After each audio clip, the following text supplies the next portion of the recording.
పంతులు గారు పంతులు గారు పంతులు గారు నాకు చదువుకోవాలందండి. మీరు చదువు చెప్పండి. ఆడ నీ పని ఎవరు చేస్తారా? పద.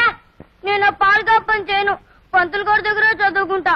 మళ్ళీ ఆ మాట అన్నావు ఈ 4 వాయిస్తాను. రాయాదావా? ఏమిటి సీతారు, చదువుకోను అంటే పిల్లల్ని కొట్టేవాళ్ళని చూశాను గానీ చదువుకుంటానంటే పిల్లల్ని కొట్టేవాళ్ళని నిన్నే చూస్తున్నా. గూడిపాళ్ళు మాకెందుకు బాబు చదువులు? అవన్నీ పెద్దోళ్ళకి గాని.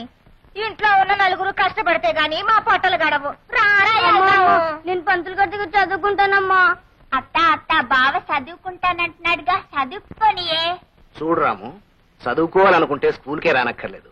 నీ పనులన్నీ అయిపోయిన తర్వాత నా దగ్గరికి వస్తే చదువు చెప్తా. అట్లాగే పంతులు గారు. అది తొందరగా ఉట్టేసి ఉతకాల్సిన బట్టలు పట్టాపో. అమ్మా నేనకెళ్ళొస్తానే. అట్లాగే తొందరగా రారా.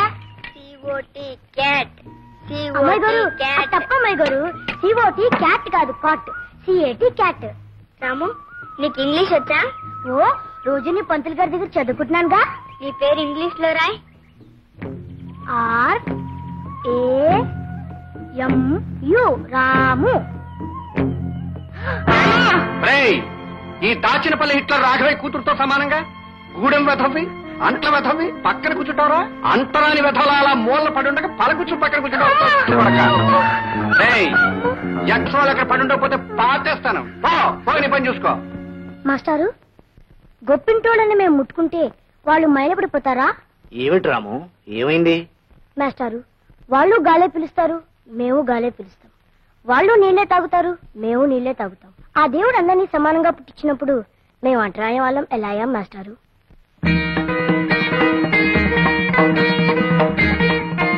చెప్పండి మాస్టారు, మేము అంటరాని వాళ్ళం ఎలా అయ్యాం? ఏళ్లు గడిచినా ఇది సమాధానం లేని ప్రశ్నగానే మిగిలిపోయింది బాబు. దేవుడు మనుషుల్ని పుట్టించాడు, ఆ మనుషులే ఈ తేడాల్ని సృష్టించారు. ఇంత చిన్న వయసులోనే ఈ ప్రశ్న అడగలుగుతున్నావంటే రేపు పెరిగి పెద్దయ్యాక నువ్వే దీనికి సమాధానం చెప్పగలవన్నా నమ్మకం. వెంటయ్య బాబు, ఈ రూపాయి తీసుకుని నూకలిప్పించండి. పాత బాకీ కింద జమ కట్టేశాను, మళ్ళీ డబ్బులు తెస్తేనే నూకలు. పాత బాకీ తర్వాత చూసుకుందాం బాబు. పొద్దుటి నుంచి గంజి నీళ్లు కూడా లేక పిల్లలు అల్లాడిపోతున్నారు బాబు. నాకు ఆకలి ఎత్తుందండి. ఆకలా? నాకు ఎత్తుంది ఆకలి. డబ్బులు లేదే నూకలు ఎక్కడి నుంచి వస్తాయి? ఇంకా ఆటో నిలబడ్డారంటే నేను రెచ్చిపోతాను. నేను రెచ్చిపోయానంటే మిమ్మల్ని అందరికీ కలిపి తింగేస్తాను. వెళ్ళిపోయిన అసలుకి. రాము, పాఠాలు రాశావా? రాశాను మాస్టారు. మరి ఏమిటి ఆలోచిస్తున్నావు? మాస్టారు, నాకు అనుమానం. ఏమిట్రా? ఆకలి అందరికీ ఉంటుందిగా, మరి అన్నం అందరికీ ఎందుకుండదు మాస్టారు?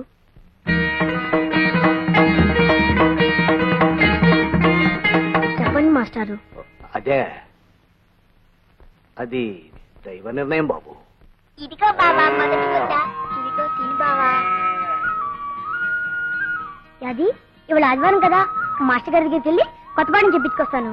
అప్పుడు తా గొడ్లను చూస్తుండే. అట్టకి బావా. కొడక గొడ్లను వదిలే చదువు కడతావా?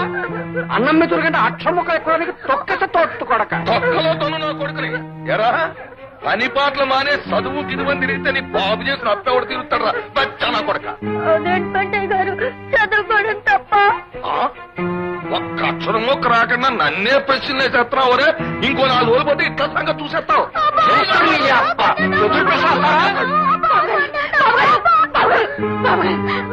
కొట్టకండి, మీ కాళ్ళు కొట్టడం కాదే, మళ్ళీ చదువు గిదువు అన్నారంటే ఆడికి నా చేతుల్లో చావే.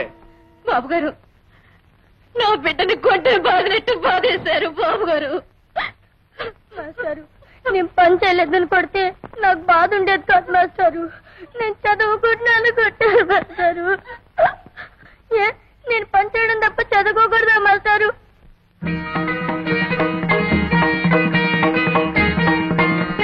చెప్పండి మాస్టారు, చదువు అనేది పెద్దలకే సొంతమని రాశాడు ఆ దేవుడు.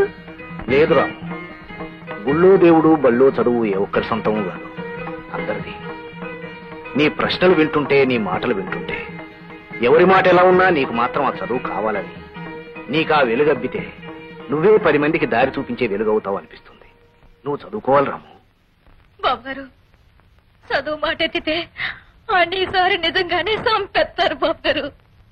అందుకే సీతాలు, రాముని నాతో పట్నం తీసుకెళ్తాను. అక్కడ నాకు తెలిసిన స్కూల్లో చేర్పించి అన్ని ఏర్పాట్లు చేస్తాను. బాబు గారు, రా రాము, ఇలా కూర్చో. యాది అమ్మని బాగా చూసుకో. నువ్వేం దిగులు పడకు బావా, నీ చదువు కోసం నీ పని అత్త పని నేనే చేస్తాను. రాము రాము ఏంటమ్మాయి గారు? ఇదిగో పెన్ను. రాము నువ్వు బాగా చదువుకోవాలి, పరీక్షలని ఈ పెన్ తోటే రాయాలి. అట్లాగా అమ్మాయి గారు. చూడు, ఈ ఊళ్ళో ఎవ్వడికి ఈ దేశంలో ఏం జరుగుతుందో తెలియకూడదు. అందుకని మనం ఏం చేస్తున్నాం? ఒడిసేకు ఏం చేస్తున్నావు? ఊరు మొత్తానికి అందరం చెరువు పేపర్ తెప్పించుకుంటున్నాం. రెండో కంటోడికి తెలియకుండా చదివేసి చింపేస్తున్నాం. దేశం ఎలాగపోతుందో, ఏ మార్పులు జరుగుతున్నాయో ఒక్క గొర్రెరా కొడుకు తెలియదు. ఇదే బతుకు అనుకుని పాప వాళ్ళు బతికేస్తున్నారు. కరెక్ట్ పెంటయ్య. చూడు మిస్టర్ పెంటయ్య, ఈ ప్రజలు గొర్రెలు లాంటి వాళ్ళు. ఈ గొర్రెల గుంపును మనం జాగ్రత్తగా చూసుకున్నాం అనుకో, అటు బొచ్చు దగ్గర నుంచి ఇటు మాంసం దాకా అంతా సొమ్ము చేసుకోవచ్చు. ఏం చేసుకోవచ్చు? చెబుతా, సొమ్ము చేసుకోవచ్చు, ఈయన పెట్లో దాచుకోవచ్చు. అందుకే కదా ఈ ఊరికి రోడ్డు పడకుండా అటు సర్కారోడు గాని ఇటు చదువుకున్నవాడు గాని ఊళ్ళో అడుగట్టకుండా 1000 కళ్ళతో చూసుకుంటున్నాం. ఈ కొండల సాటును ఈ ఊరిని దాచుకుంటున్నాం. That is not enough Pentayya. ఆకలి ఆకలి తినడం లేదని నేను ఊరు సర్పంచిని కనుక స్కూల్ తినేస్తాను, తినేయ్, హాస్పిటల్ తినేస్తాను, తినేయ్, గ్రంథాలయం తినేయ్. అవి ఈతే గవర్నమెంట్ తాలూకు మొత్తం సొమ్ము నువ్వు తినేయి. గ్రామం తాలూకు నాకు వదిలే, నేను తినేసి ఏం చేస్తాను? వడ్డీ వ్యాపారం ఉంది కదా, దాంతో జనాన్ని తినేస్తా. గుడ్. సరుకుల వ్యాపారం ఉంది కదా, దాంతో జనం ప్రాణాలు తోడారు. మరీ గుడ్. సారా కొట్టు ఉంది కదా, జనం అక్కడ సారా తాగుతారు, నేను వాళ్ళ రక్తం తాగుతాను. ఇది బాగా గుడ్ అయ్యా. చూడు, ఈ ఊళ్ళో ఎదగవలసిన వాళ్ళం, పెరగవలసిన వాళ్ళం, హైట్ కు వెళ్ళవలసిన వాళ్ళం మన ఇద్దరమే. You and me. ఎవరెవరు?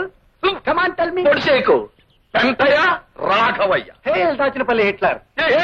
పెంటయ్య